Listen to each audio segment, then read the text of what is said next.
Ang pag-aampon at pag-aalaga ng pusa mula sa kalye ay maituturing na isang makatao, mapagkalinga at pusong gintong gawain. Para sa marami, ito ay hindi lamang isang simpleng pagkilos ng pagtulong sa hayop, kundi isang uri ng espiritual o moral na kabutihan na may positibong epekto sa taong gumagawa nito. Sa emosyonal, praktikal, at maging sa pananampalatayang aspeto, kaya't maraming naniniwala na ang paggawa nito ay nagdadala ng swerte o magandang kapalaran.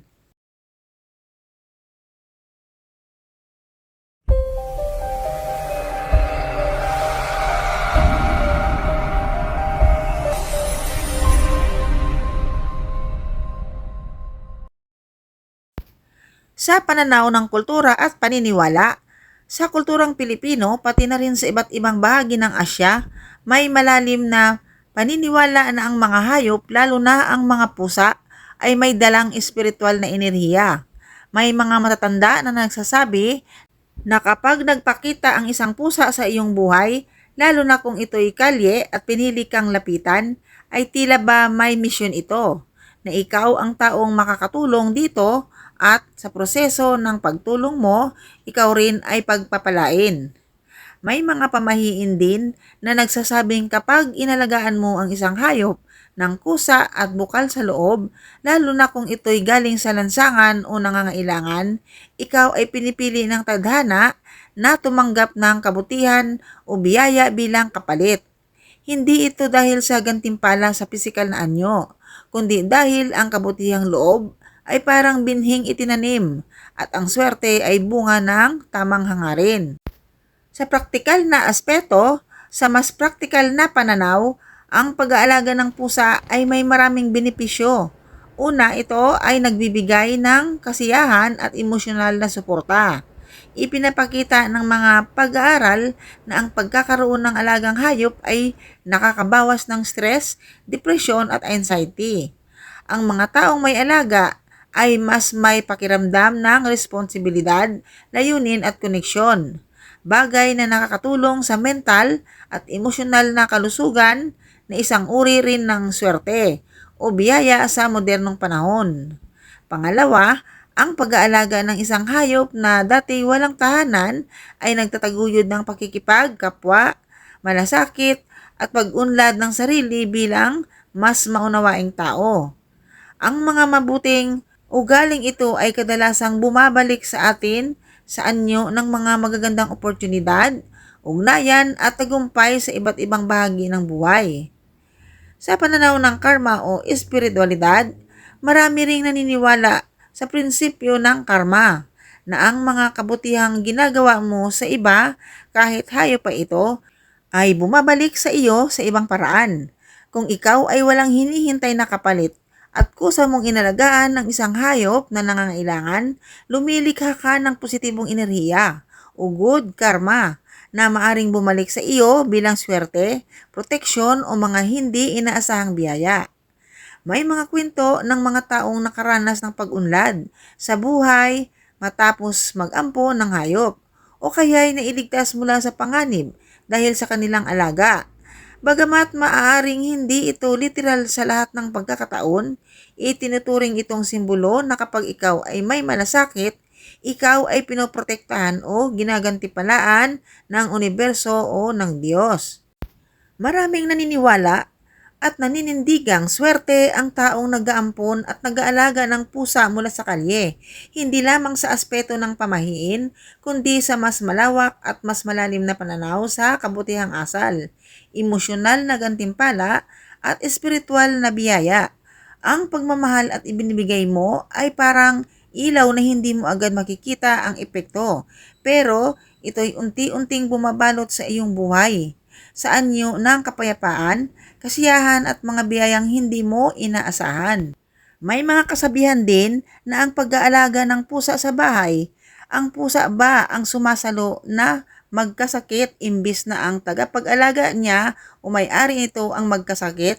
Sa paniniwalang ang pusa ay sumasalo ng sakit ng kanyang tagapag-alaga, ay isa sa mga matagal ng usaping nakaugat sa espiritual na paniniwala, pamahiin at maging sa mas modernong pananaw, ukol sa enerhiya at koneksyon ng tao sa hayop.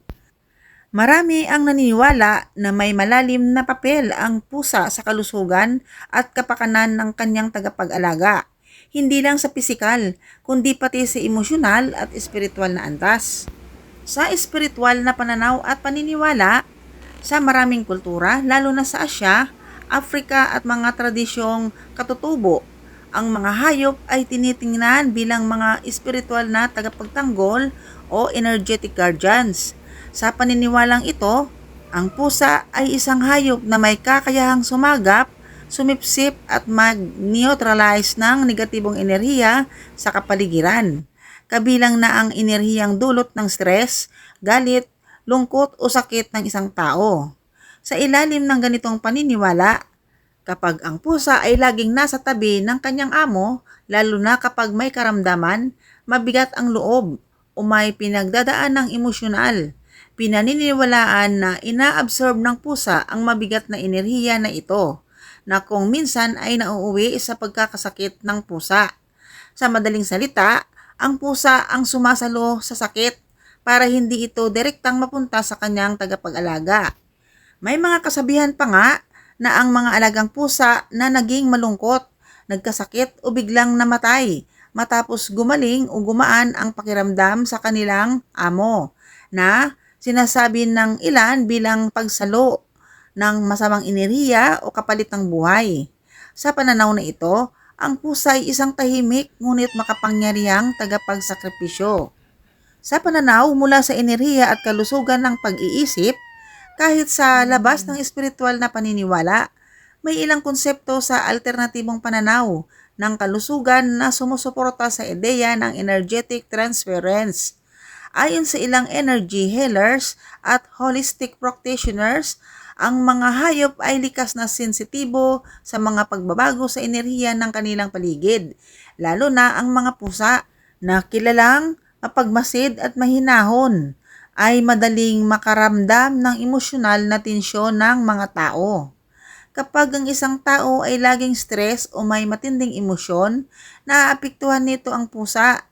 Ang pusa ay maaaring saluhin ito, hindi dahil sa sinasadya nitong gawin, kundi dahil sa malapit na koneksyon at empathy na binubuo nila sa kanilang amo.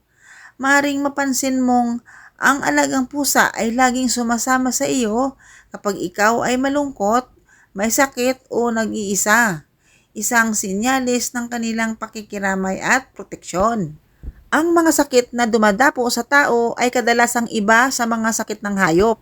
Halimbawa, ang sipon, trangkaso o kanser ay hindi lumilipat mula sa tao papunta sa pusa, maliban sa ilang zoonotic diseases, mga sakit na pwedeng maipasa sa pagitan ng hayop at tao, tulad ng rabies o toxoplasmosis. Gayunpaman, maraming siyentipikong pag-aaral ang nagpapakita na ang pagkakaroon ng alagang pusa ay may positibong epekto sa kalusugan ng tao. Nakakababan ng blood pressure at heart rate, nakakatulong sa stress reduction, nakakatulong sa faster recovery from trauma or depression. May therapeutic effect ang paghaplos o pagdinig sa pag-pour ng pusa. Vibration frequency ng pouring ay pinapaniwalaang nakakatulong sa healing ng katawan. Sa kabuuan, ang paniniwalang ang pusa ay sumasalo ng sakit ng kanyang tagapag-alaga ay isang matandang pananaw na nakaugat sa espiritualidad, malasakit at koneksyon ng tao sa kalikasan. Ang emosyonal at psikolohikal na epekto ng pagkakaroon ng pusa ay totoo at malaki ang naitutulong sa pangkalahatang kalusugan. Ang pusa ay hindi lang simpleng alaga, siya ay isang tahimik na kasama sa buhay na sa kanyang sariling paraan ay nagbibigay ng ginhawa, pakikiramay o pagmamahal. Kaya't kung minsan hindi na mahalaga kung totoo man o hindi sa medisina ang pagsalo ng sakit, ang mahalaga ay ang damdaming pinapaabot sa atin ng ating alaga at ang biyayang hatid nila sa ating buhay. Ayon sa ilang espiritual na paniniwala at metaphysical studies, ang mga pusa ay sensitibo sa enerhiya at may kakayahang mag-neutralize ng negatibong enerhiya sa bahay, magbigay ng emosyonal na proteksyon sa kanilang amo, maging spiritual protectors na sumusubaybay sa kapayapaan ng tahanan. May mga naniniwala na kapag ang isang pusa ay kusang nananatili o lumapit sa isang tao, may dalang espiritual na kahulugan ito na ang taong iyon ay may mabuting enerhiya o may pangangailangang espiritual na natutugunan ng hayop. Ang ganitong pakiramdam ng proteksyon, katahimikan at positibong presensya ay maaaring ituring na swerte kahit hindi ito material na anyo. Minsan, ang swerte ay hindi kailangang maging pera, bahay o material na bagay. Ang pagkakaroon ng kapayapaan sa loob ng tahanan, emosyonal na suporta at kasiyahan ay mas mataas pa ang halaga. Sa aspetong ito, ang mga pusa ay tunay na nagbibigay ng swerte. Nagpapakalma sa stress. Ang pusa ay tahimik na kasama. Ang paghaplos sa kanila ay nakakabawas ng anxiety. May healing energy ang puring nila. Ayon sa mga pag-aaral, ang vibration ng pagpuro ng pusa ay may potensyal na makatulong sa bone healing at pain relief. Nagbibigay ng compassionate lalo na sa mga taong nag-iisa o may pinagdadaraanan. Ang presensya ng pusa ay nagbibigay aliw at koneksyon. Maraming tao ang nagsasabi na gumaan ang buhay nila mula nang dumating ang isang pusa sa kanilang tahanan. Isa na po ako roon. May mga kwento ng biglaang pagdating ng pusa na sumabay sa pag-angat ng kabuhayan, pagbuti ng kalagayan o paghilom ng damdamin. Ayon sa Feng Shui, isang sinaunang sining at agham mula sa China na nag-aaral ng enerhiya sa paligid upang mapabuti ang buhay ng tao. Ang mga pusa ay itinuturing na makapangyarihang nilalang pagdating sa enerhiya, proteksyon at swerte.